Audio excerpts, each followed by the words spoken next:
America के conservative activist और राष्ट्रपति ट्रंप के समर्थक चार्ली क्रिक की गोली मारकर हत्या। यूटा वैली यूनिवर्सिटी में एक कार्यक्रम के दौरान गोली मारी गई। यूनिवर्सिटी में द अमेरिकन कमबैक और प्रूव मी रॉन्ग के नारे से सजे एक सफेद तंबू के नीचे भाषण देते हुए चार्ली को गोली मारी गई। चार्ली क्रिक के गले में गोली लगी थी। चार्ली क्रिक को गोली लगने के बाद यूनिवर्सिटी में हड़कंप मच गया। दरवाजे से भागते नजर आए लोग। पुलिस ने एक संदिग्ध को हिरासत में लिया है। चार्ली क्रिक की मौत पर राष्ट्रपति ट्रंप ने दुख जताया है। चार्ली को देशभक्त बताते हुए रविवार तक राष्ट्रीय ध्वजा को आधा झुकाने का ऐलान किया है। नेपाल की अंतरिम सरकार के पीएम बनने की रेस में सुप्रीम कोर्ट की पूर्व जस्टिस सुशीला कार्की का नाम सबसे आगे है। आर्मी चीफ से मिलकर अंतरिम सरकार की बागडोर संभालने पर जताई है सहमति। काठमांडू के मेयर बालेन शाह ने सुशीला कार्की को दिया अपना समर्थन। सोशल मीडिया पर पोस्ट कर जल्द से जल्द अंतरिम सरकार के गठन की मांग की। बालेन शाह ने जेन जी से संयम और धैर्य रखने का भी अपील की है। प्रदर्शनकारियों का आभार जताते हुए लिखा है कि हम सुनहरे भविष्य की ओर कदम बढ़ा रहे हैं। सुशीला कार्की के नाम से जेन जी आंदोलनकारियों का एक गुट खुश नहीं है। आर्मी मुख्यालय के बाहर प्रदर्शनकारियों ने प्रोटेस्ट किया। सुशीला कार्की के खिलाफ विरोध जताया। पूर्व पीएम केपी शर्मा ओली ने जेन जी आंदोलन में शामिल युवाओं को भेजा लिखित संदेश। आगजनी और तोड़फोड़ अचानक नहीं हुई। आपके मासूम चेहरों का इस्तेमाल गुमराह करने के लिए किया जा रहा है। नेपाल में काठमांडू एयरपोर्ट पर शुरू की गई विमानों की आवाजाही। सेना ने लोगों से घरों में रहने की और शांति बनाए रखने की अपील की। नेपाल के पूर्व पीएम झालानाथ खंगनाल की पत्नी रवि लक्ष्मी चित्रकार की हालत गंभीर। प्रदर्शनकारियों के हमले में झुलसने से घायल हुई थी। नेपाल में हिंसा से हुई भारी तबाही। काठमांडू का हिल्टन होटल जलकर पूरी तरह से खाक। नेपाल में हिंसक प्रदर्शन के बीच अलग अलग जेलों से 13,500 से ज्यादा कैदी फरार हुए हैं। पुलिस हिरासत से भी करीब 550 आरोपी भागे। नेपाल में शांति स्थापित करना प्राथमिकता। आर्मी के प्रवक्ता ने कहा कि टूरिस्ट की सुरक्षा पर फोकस। नेपाली आर्मी की जनता से अपील, जिन लोगों ने भी हथियार लूटे हैं उसे लौटाएं। फ्रांस में ब्लॉक एवरीथिंग प्रदर्शन के दौरान नए पीएम सेबेस्टियन लोकार्नो ने संभाला पदभार। फ्रांस में राष्ट्रपति मैक्रों की नीतियों के खिलाफ भड़का ब्लॉक एवरीथिंग आंदोलन में पेरिस के सड़कों पर बैठे हजारों की तादाद में प्रदर्शनकारियों ने रास्ते को भी जाम किया।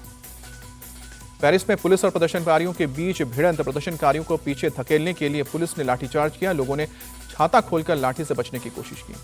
ब्लॉक एवरीथिंग आंदोलन के तहत करीब 1 लाख लोग सड़कों पर उतरे। हिंसा रोकने के लिए 80,000 पुलिस वाले तैनात। अब तक 300 लोग गिरफ्तार। पीएम मोदी आज उत्तर प्रदेश और उत्तराखंड का दौरा करेंगे। वाराणसी में सुबह 11:30 बजे मॉरिशस के पीएम डॉक्टर वीरेंद्र चंद्र रामगुलाम से मुलाकात होगी।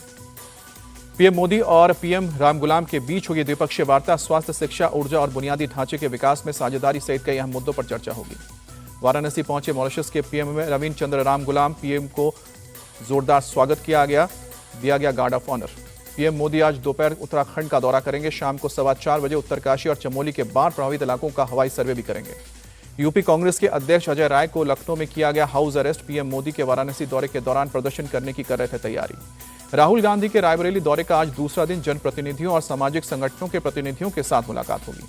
राहुल गांधी ने रायबरेली में भी उठाया वोट चोरी का मुद्दा। कहा कि वोट चोर गद्दी छोड़ का नारा पूरे देश में गूंज रहा है, हमने इसे साबित किया है। तेजस्वी यादव के चुनावी क्षेत्र राघोपुर में राहत सामग्री बांटने पहुंचे तेज प्रताप यादव। नदी के बीच राहत सामग्री लेते दिखे बाढ़ से प्रभावित लोग।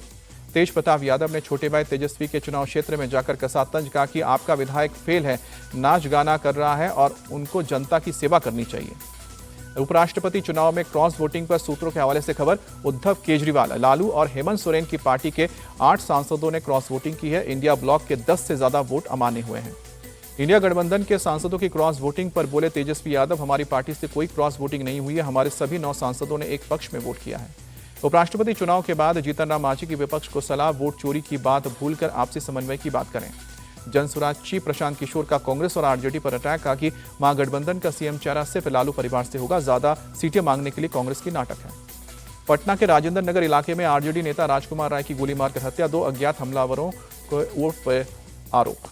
सपा नेता आजम खान को इलाहाबाद हाईकोर्ट से मिली राहत। कोर्ट ने चर्चित डूंगरपुर के केस के मामले में जमानत दी है। हालांकि फिलहाल अभी जेल में ही रहेंगे।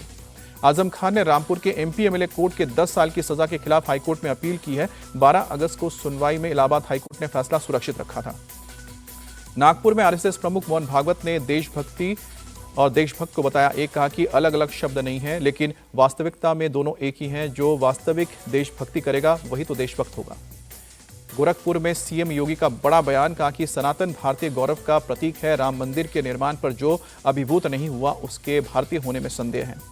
पीएम मोदी ने इटली के पीएम जॉर्जिया मेलोनी से बात की। भारत और इटली के बीच रणनीतिक साझेदारी पर चर्चा की गई। एससीओ की राइट्स बैठक में भारत ने पहलगाम हमले का निंदा की। कहा कि आतंकवाद पर अब नहीं चलेगा ढूलमूल रवैया। दिल्ली के मोतीलाल नेहरू कॉलेज के प्रशासन के ऊपर छात्रों का गुस्सा भड़का।